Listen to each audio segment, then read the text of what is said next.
In the early years of the Second World War, battles were still decided largely by what soldiers could see, hear, and physically aim at. Anti-aircraft gunners tracked enemy planes with their eyes. Naval crews fired shells based on range tables, timing, and luck. Even the most advanced weapons of the late 1930s depended on human reaction and crude mechanical fuses. This meant that hitting a fast-moving aircraft or destroying an incoming threat required perfect timing, flawless calculations, and often a great deal of chance. Against modern, high-speed warfare, this limitation cost lives every single day. The United States entered the war knowing it faced enemies that relied heavily on air power. German dive bombers had shattered Poland and France. Japanese aircraft had devastated Pearl Harbor. Everywhere American planners looked, they saw one terrifying truth. Aircraft were becoming deadlier, faster, and harder to stop. Traditional anti-aircraft shells often exploded either too early or too late, filling the sky with harmless bursts while enemy planes passed safely through. Each miss meant another bomb dropped, another ship sunk, another battalion destroyed. What few outside a small circle of scientists and military leaders understood was that a quiet revolution had already begun years before America fired its first wartime shot. In laboratories far from the battlefield, engineers were working on an idea that seemed almost impossible at the time, a shell that could sense its target and detonate at exactly the right moment without direct impact. This was not science fiction. It was the beginning of the radar proximity fuse, a device so advanced and so closely guarded that many historians later described it as one of the most effective secret weapons of the entire war.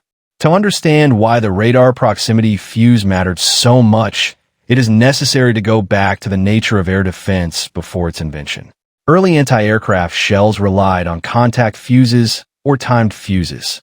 Contact fuses required a direct hit, which was extremely rare against fast aircraft. Timed fuses were set before firing to explode after a calculated number of seconds. Even a small error in timing could cause the shell to burst hundreds of meters away from the target. Wind, speed changes, and evasive maneuvers made accuracy even worse. As air combat intensified, these weaknesses became deadly. Naval task forces faced waves of bombers. Ground troops were strafed and bombed repeatedly. Gunners fired thousands of rounds for every confirmed kill. The problem was not courage or effort. The problem was physics. Humans simply could not calculate fast enough to place an explosion precisely where a moving aircraft would be in three-dimensional space. American scientists recognized this limitation before the war officially began for the United States. In the late 1930s, as Europe moved toward conflict, researchers at the Johns Hopkins University Applied Physics Laboratory began exploring how radio waves might solve the problem. Radar itself was still a young technology, but it had already proven capable of detecting objects at a distance. The question was radical. Could radar be made small enough to fit inside an artillery shell? The idea bordered on absurd. Artillery shells were fired at extreme acceleration, experiencing forces tens of thousands of times greater than gravity. Any electronic component inside had to survive violent shock, intense heat, and rapid rotation. Vacuum tubes, the fragile heart of early electronics, were notoriously delicate. Many experts believed the concept was impossible. Others warned that even if it worked, the device might fall into enemy hands. Despite these doubts, development continued.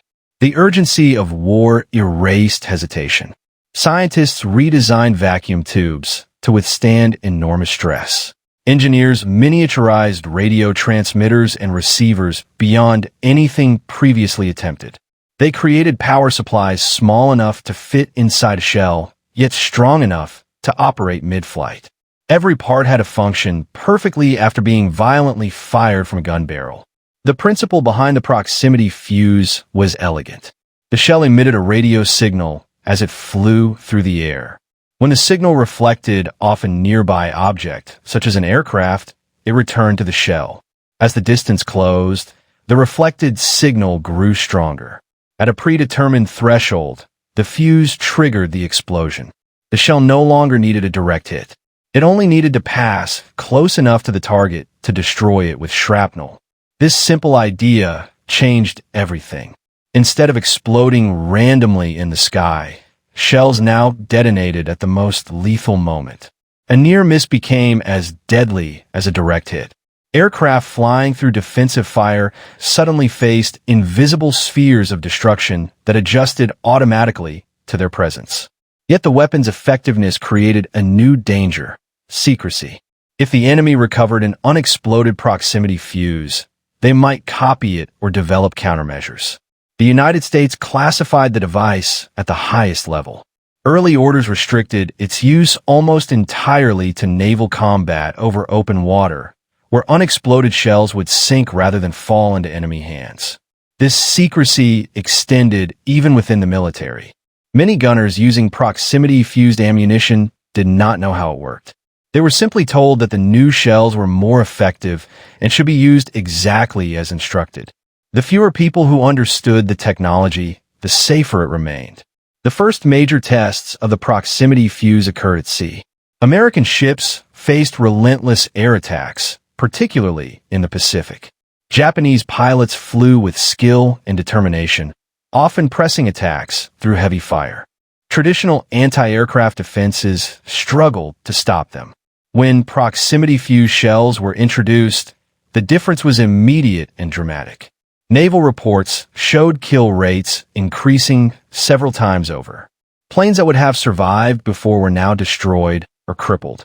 Even when aircraft were not shot down outright, they were forced to break off attacks or lose formation. The psychological effect was immense. Pilots flying into American naval defenses suddenly faced explosions that seemed almost intelligent, bursting precisely where they flew. As confidence in the weapon grew, its use expanded. By 1944, proximity fuses were authorized for ground use in Europe. Their impact there was just as devastating. During the Battle of the Bulge, American artillery used proximity fuse shells to explode above German infantry formations. The airbursts rained fragments downward, bypassing trenches and cover. Entire units were shattered in seconds. German troops quickly realized something had changed. Shells were no longer landing harmlessly behind them or exploding too high. They were detonating at exactly the worst possible height. Veterans later recalled the terror of hearing artillery that seemed to think for itself, bursting overhead with lethal precision.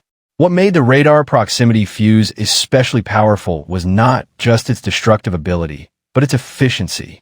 It turned existing weapons into far deadlier systems without requiring new guns or massive logistical changes. Artillery that had already been deployed suddenly became far more effective simply by changing the fuse at the tip of the shell. This efficiency mattered enormously in a global war. Factories could produce proximity fuses faster than entirely new weapon systems. Ships and artillery units could use them immediately. The return on investment, in military terms, was extraordinary. Despite its success, the proximity fuse remained one of the war's least understood technologies among the public. Unlike tanks or aircraft, it had no dramatic silhouette. It was invisible, hidden inside metal casings. Its victories were recorded in statistics rather than photographs. By the time the war ended, proximity fuses had been used in millions of rounds. They had saved countless Allied lives and destroyed enemy aircraft, rockets, and infantry formations on a scale previously impossible. Yet for decades, the full story remained buried in classified reports and technical archives. This was the nature of its power. The radar proximity fuse did not dominate headlines. It dominated outcomes. It quietly shifted the balance of firepower, turning defense into offense and making the skies and battlefields far more dangerous for anyone facing American forces. In the next segment, the focus moves deeper into how this technology was deployed against specific threats, how enemies struggled to understand what they were facing, and why the fuse remained effective until the final days of the war. What began as a fragile experiment would soon become a decisive factor in modern warfare, setting a precedent that continues to shape military technology today. By the middle years of the war, The radar proximity fuse was no longer an experimental curiosity. It had become a weapon that quietly reshaped how battles were fought, especially in the air and at sea. What made it so dangerous was not just its technical brilliance, but the way it exploited the enemy's expectations. Pilots and ground commanders had trained for years to survive conventional anti-aircraft fire. They knew how to dodge timed bursts, how to change altitude, and how to slip through flak patterns. The proximity fuse shattered those assumptions. In the Pacific, American naval forces faced a relentless enemy. Japanese pilots were skilled, disciplined, and often willing to take extraordinary risks. As the war progressed, attacks became more desperate and more aggressive. Dive bombers, torpedo planes, and later kamikaze aircraft pressed home their attacks, even under heavy fire. Before the introduction of proximity-fused shells, anti-aircraft gunners often watched helplessly as planes flew through walls of explosions that were simply mistimed. The sky looked deadly, but it was often survivable. When proximity fuses entered widespread naval use, the nature of these attacks changed almost overnight. Instead of exploding at preset times or upon direct impact, shells now detonated when aircraft came close. Pilots suddenly encountered bursts that appeared to follow them, detonating precisely at lethal distances. A plane did not need to be struck directly. A near pass through the invisible detection zone was enough to tear wings apart or kill crew members. After-action reports from American ships repeatedly noted the same pattern. Enemy aircraft were being destroyed farther from the fleet. Attack formations broke apart earlier. Pilots released bombs too soon or missed entirely as they maneuvered to escape unexpected airbursts. Even when attacks succeeded, they were far less coordinated and far more costly for the attacker. The psychological effect on pilots was profound. Aircrews rely on predictability to survive. They study patterns, learn where danger zones exist, and train their reflexes accordingly. The proximity fuse introduced unpredictability into the very fabric of air defense. Pilots could no longer trust that weaving through flak bursts would keep them safe. Every shell became a potential threat, even if it missed by meters. This uncertainty carried over to ground combat as well. When proximity-fused artillery shells were first authorized for use against infantry, their effect was devastating. Traditional artillery relied on ground bursts that scattered fragments horizontally.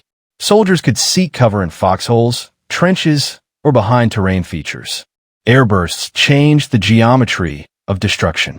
Explosions occurred above the ground, raining shrapnel downward into positions that would otherwise provide protection.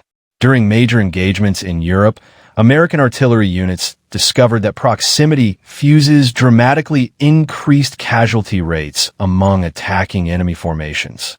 Infantry advancing across open ground found themselves exposed to explosions that seemed to anticipate their movement. Troops clustered for attacks or shelter were suddenly hit by bursts timed perfectly to maximize fragmentation.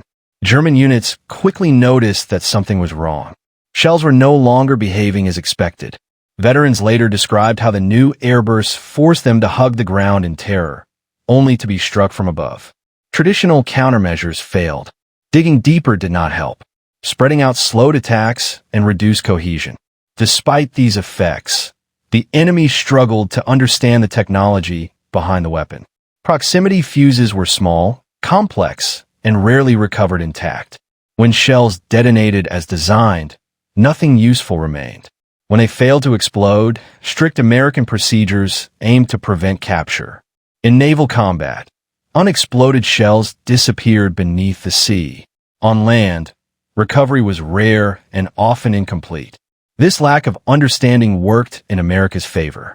Without knowing how the fuse functioned, enemies could not develop effective countermeasures.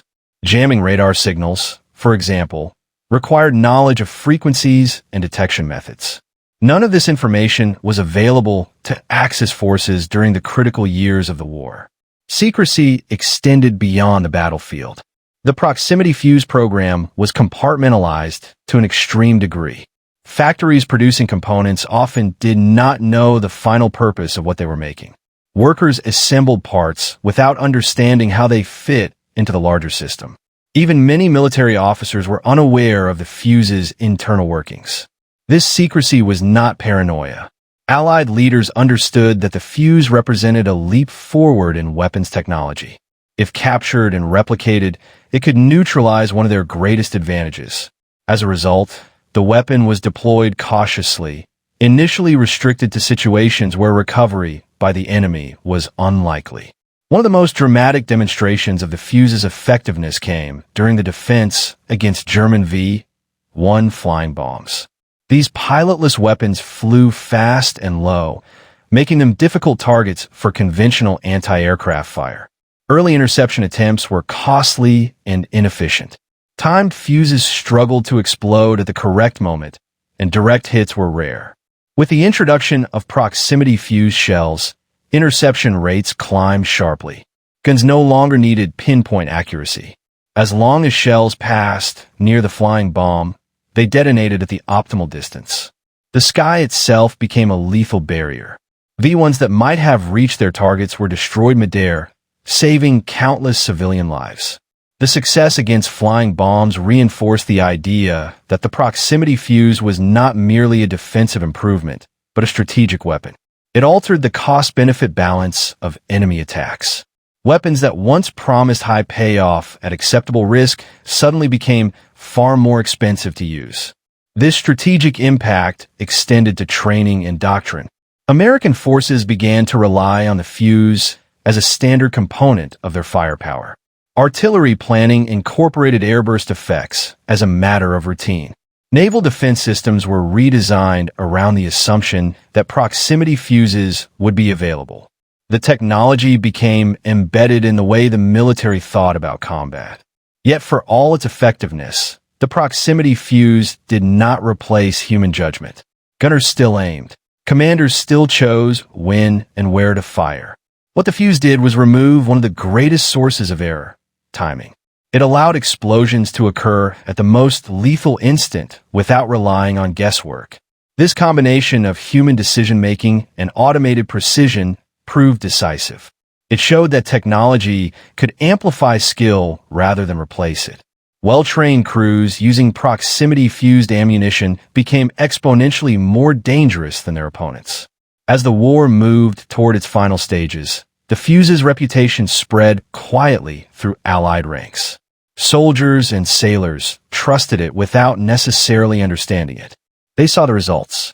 Fewer enemy planes reached their targets. Attacks were broken up before they could do maximum damage.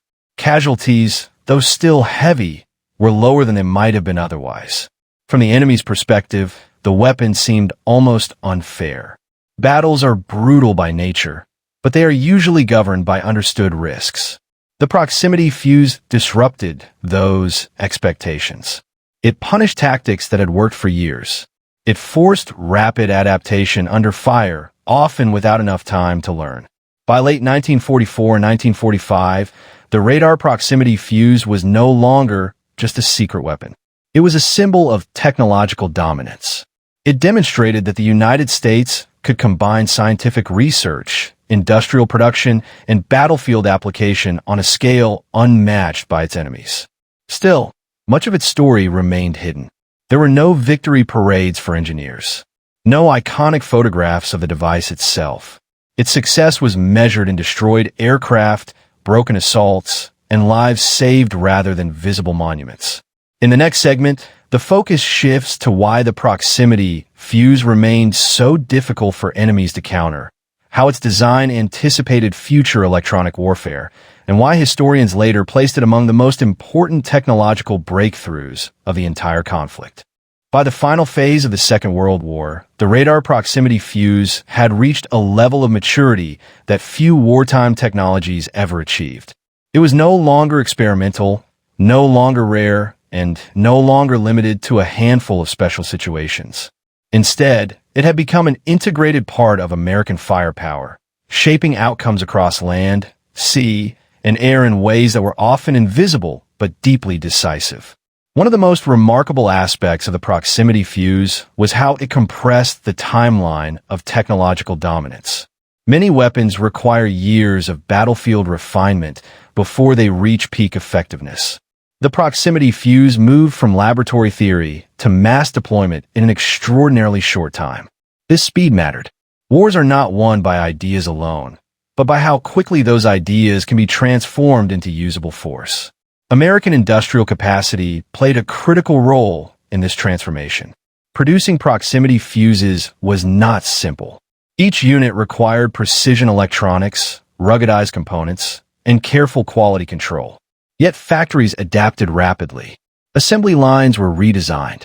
Workers were trained to handle delicate components at unprecedented scales. The result was a steady flow of fuses that matched the growing demands of the battlefield. What made this achievement even more impressive was that it occurred under strict secrecy. Unlike aircraft or tanks, which could be openly tested and discussed within limits, the proximity fuse was surrounded by layers of classification. Engineers worked on isolated problems without knowing the full picture. Military planners issued orders without explaining the underlying technology. This compartmentalization slowed communication but protected the weapon's core advantage. As proximity-fused ammunition became more common, commanders began to notice subtle shifts in enemy behavior. Aircraft formations approached with greater hesitation. Attacks became less tightly coordinated. Pilots altered altitudes more frequently, searching for safer corridors that no longer existed. On the ground, infantry spread out more widely, slowing advances and reducing offensive momentum. These changes were not driven by fear alone, but by logic. Enemy forces recognized that the cost of attack had increased dramatically. Each assault now faced a higher probability of catastrophic loss. In military terms, the proximity fuse raised the defensive threshold. It made previously viable tactics inefficient or suicidal. This shift had ripple effects beyond immediate engagements. Training doctrines had to be reconsidered. Replacement pilots and soldiers were entering combat environments shaped by a weapon they had not trained against. Experience gaps widened. Veterans adapted more quickly, but even they struggled against a system that removed predictability from the battlefield. The proximity fuse also influenced how American forces perceived their own capabilities. Confidence grew, not in a reckless sense, but in a calculated one. Knowing that defensive fire was more effective allowed commanders to allocate resources differently. Ships could operate with greater assurance. Artillery units could support advances more aggressively. This confidence translated into operational flexibility. Yet the weapon was not without limitations. It was less effective against ground-hugging targets or in environments with heavy interference. Rain, terrain, and clutter could sometimes reduce reliability. Engineers continuously refined designs to mitigate these issues, adjusting sensitivity levels and improving component durability. These refinements hinted at something larger, the dawn of electronic warfare. The proximity fuse was one of the first weapons to rely on active electronic sensing to function. It did not simply explode, it interacted with its environment. This interaction marked a turning point. Warfare was no longer solely about mass and momentum. It was increasingly about information, detection, and response. Enemy forces, lacking a clear understanding of the technology, could not counter it effectively. Attempts to alter flight patterns or formations yielded limited results. Without knowing the fuse's detection principles, countermeasures remained guesswork. This asymmetry was crucial. Technology does not need to be perfect to be dominant. It only needs to be better understood by one side than the other. As Allied forces advanced deeper into enemy territory, proximity fuses continued to play a supporting role that often went unnoticed by those outside military circles. Battles were won, lines were broken, and cities were liberated. In official histories, these outcomes were attributed to strategy, leadership, and courage. Rarely did they mention the small device inside an artillery shell that helped make success more likely. After the war, assessments attempted to quantify the fuse's impact. Analysts compared casualty rates, ammunition expenditure, and engagement outcomes. The numbers told a clear story. Proximity-fused ammunition achieved results that previously required several times more rounds. Efficiency increased dramatically. Lives were saved on the Allied side, even as enemy losses mounted. Despite this evidence, public recognition remained limited. The proximity fuse lacked the dramatic appeal of other wartime inventions. There were no iconic images, no dramatic footage, no single moment that captured public imagination. Its success was cumulative, spread across thousands of engagements rather than one decisive event. This quiet effectiveness contributed to its reputation among historians as a secret weapon, even after secrecy was lifted. It was secret not because people had never heard of it, but because few fully grasped its importance. In retrospect, many analysts ranked it alongside radar and code breaking as one of the war's most significant technological achievements. The lessons of the proximity fuse extended beyond World War II. Post-war weapons development increasingly emphasized sensing, automation, and precision. Missiles, smart munitions, and modern air defense systems all trace conceptual lineage back to the idea that a weapon could detect its target and decide when to act. In this sense, the proximity fuse was a bridge between eras. It connected industrial-age warfare, dominated by mass production and mechanical systems, with the information age, defined by electronics and feedback. It showed that small, intelligent components could have outsized effects on large-scale conflict. For American planners, the weapon validated investment in scientific research. It demonstrated that universities, laboratories, and military institutions could work together under pressure to produce transformative results. This collaboration would shape defense policy for decades to come. For those who faced it, the proximity fuse became part of the lived experience of war. Survivors remembered explosions that seemed unnaturally precise. Veterans spoke of artillery that felt alive, reacting to movement rather than blindly saturating areas. These memories reinforced the weapon's mystique. As the war drew to a close, proximity fuses continued to be used until the very end. They defended fleets, protected advancing troops, and intercepted last-ditch attacks. Even as enemy resistance collapsed, the weapon ensured that remaining threats were neutralized efficiently. In the end, the radar proximity fuse did not win the war by itself. No single weapon ever does. But it amplified the effectiveness of countless others. It turned guns into smarter instruments of destruction. It reduced uncertainty for one side while increasing it for the other. Understanding why it was the most effective secret American weapon requires looking beyond headlines and heroics. It requires recognizing how technology shapes behavior, how efficiency alters strategy, and how quiet innovations can change the course of history without ever being celebrated in public.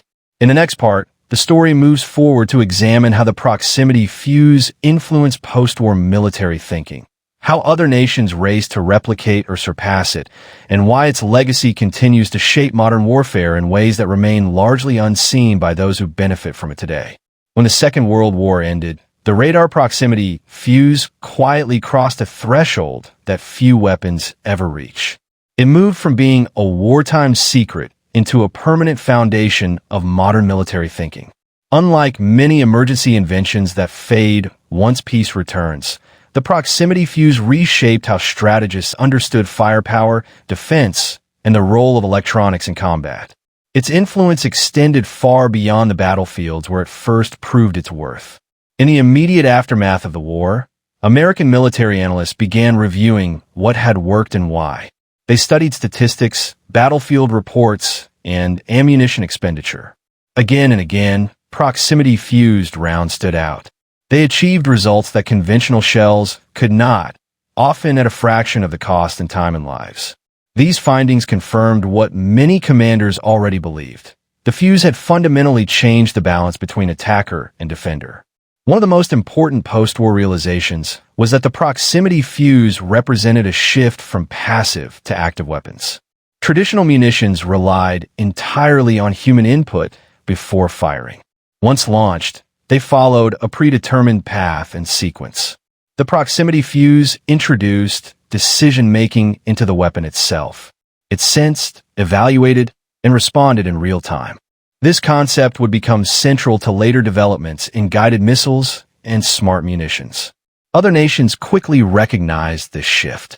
As wartime secrecy lifted, intelligence agencies scrambled to understand how the fuse worked and why it had been so effective. Captured documents, interviews with engineers, and battlefield remnants provided clues, but the full picture took years to assemble. By then, the strategic landscape had already changed. The early Cold War environment amplified the importance of the proximity fuse's legacy.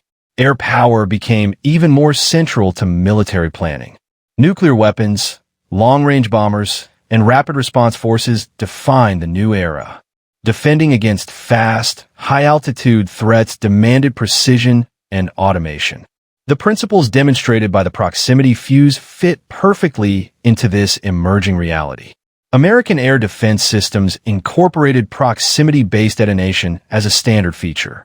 Missiles designed to intercept aircraft and later ballistic threats relied on variations of the same idea. Detonate when close enough to ensure destruction, rather than requiring a direct hit. The technology evolved, but the underlying logic remained unchanged. What made the proximity fuse especially influential was its demonstration that complexity could be reliable.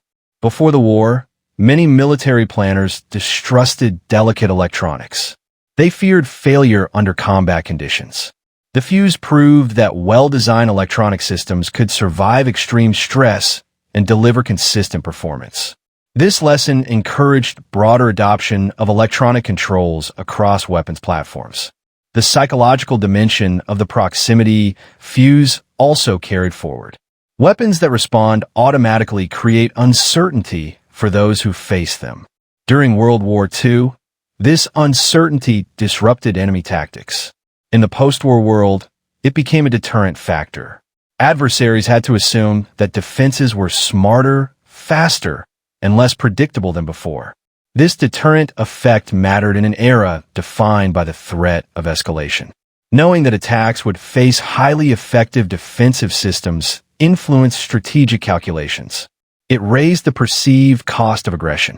In this way, the proximity fuse contributed indirectly to stability, even as it made combat more lethal. Within the United States, the success of the fuse strengthened ties between military institutions and scientific research. Wartime collaboration had proven its value.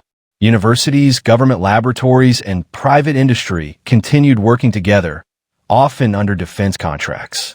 This relationship produced advances in radar, computing, and electronics that spilled into civilian life. The proximity fuse also shaped training and doctrine. Artillery and air defense units now trained with the expectation that electronics played a central role.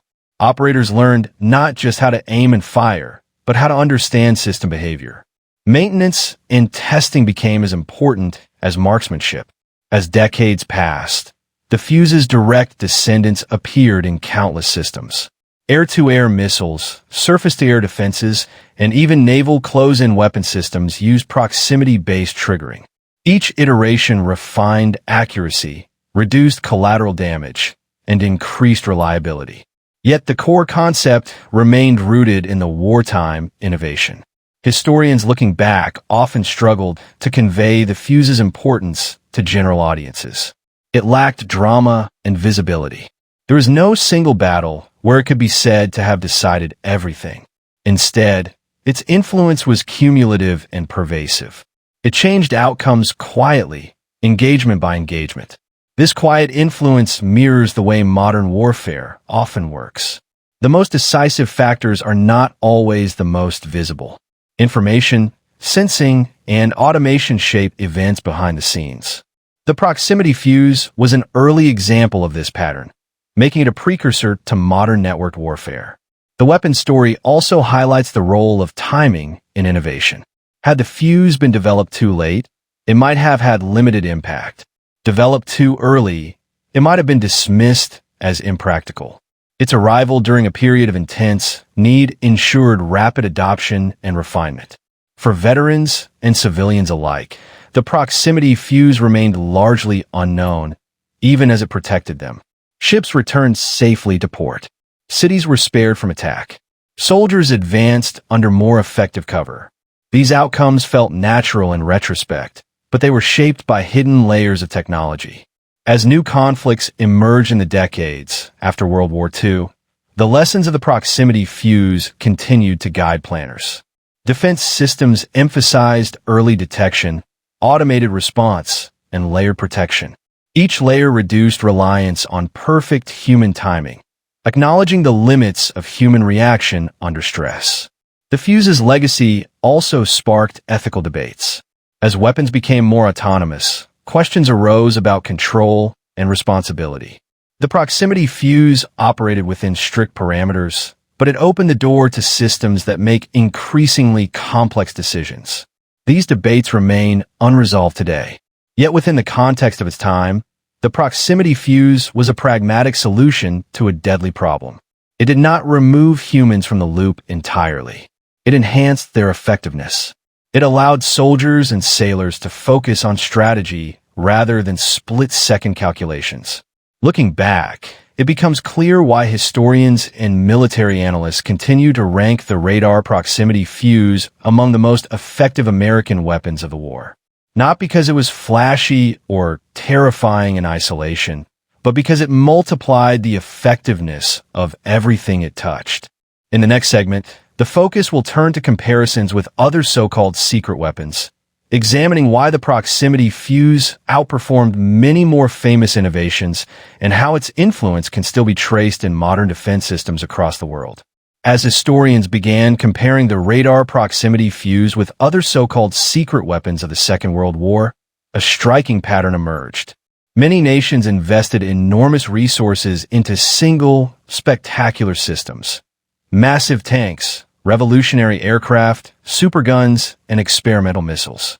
These projects often captured attention and imagination, yet their battlefield impact was limited by cost, reliability, or timing.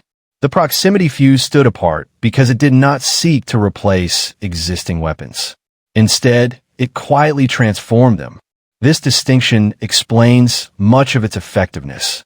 While other secret weapons demanded new doctrines, new factories, and new training pipelines, the proximity fuse slipped into systems already in use. Artillery units did not need to learn entirely new procedures.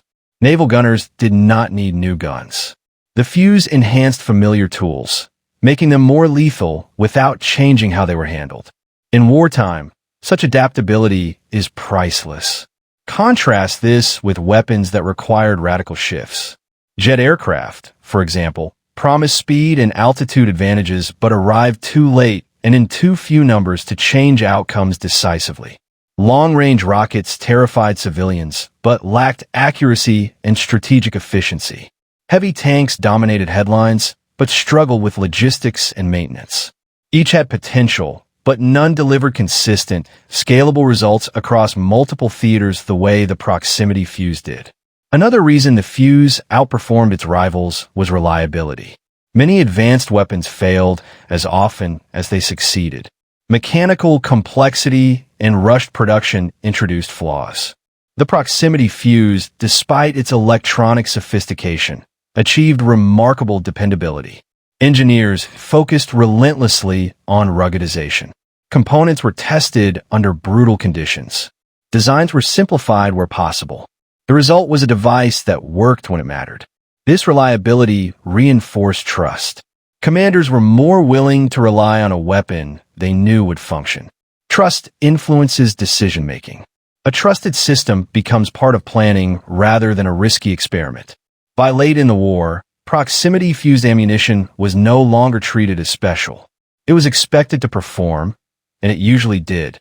The fuse also avoided the trap of overspecialization. Some secret weapons were devastating in narrow circumstances, but useless elsewhere. The proximity fuse proved versatile. It worked against aircraft, rockets, and ground troops. It performed in naval and land environments. This versatility increased its value exponentially. Every successful use justified further production and deployment. From a strategic perspective, the fuse offered exceptional return on investment. Each unit was relatively inexpensive compared to aircraft or armored vehicles. Yet its impact on enemy losses and friendly survivability was disproportionate. Economists studying wartime efficiency later noted that few technologies delivered such a favorable cost-benefit ratio. This efficiency mattered in a war of attrition.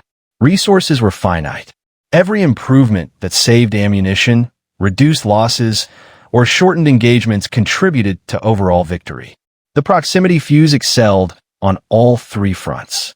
It reduced the number of rounds needed to achieve effects.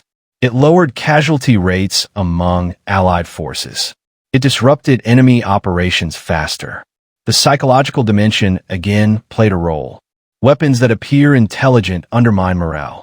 Enemy soldiers could accept danger from visible threats. They struggled with threats that seemed to react to them personally. The proximity fuse created that illusion. It felt targeted, intentional, and unavoidable. Such perceptions weaken resolve even when actual casualty rates are comparable.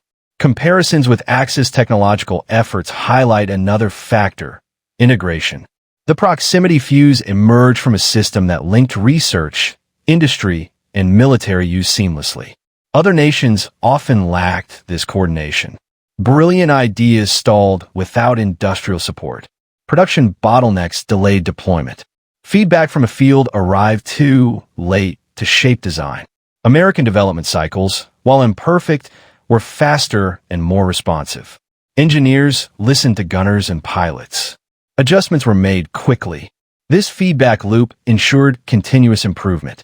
The fuse that entered service in 1943 was not the same as the one used in 1945. It was better, tougher, and more adaptable. As post-war analysts ranked wartime technologies, the proximity fuse consistently placed near the top in terms of actual impact.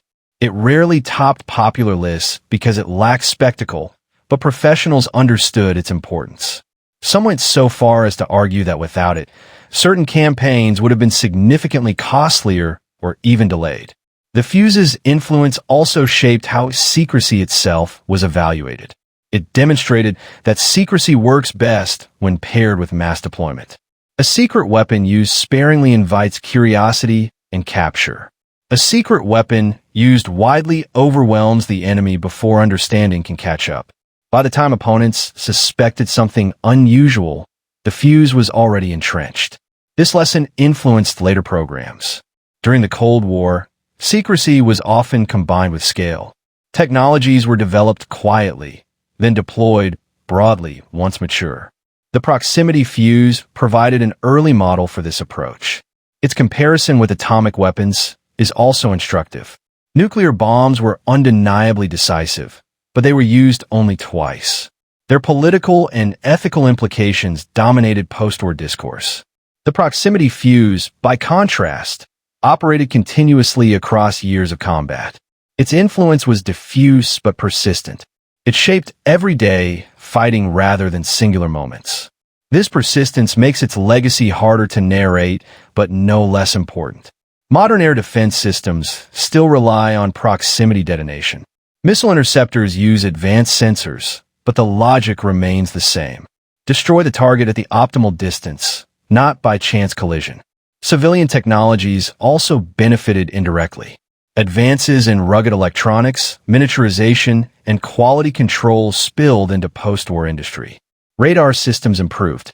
Communications became more reliable. These civilian benefits trace part of their lineage to wartime demands imposed by the proximity fuse program. From a human perspective, the weapon's success underscores the role of unseen contributors.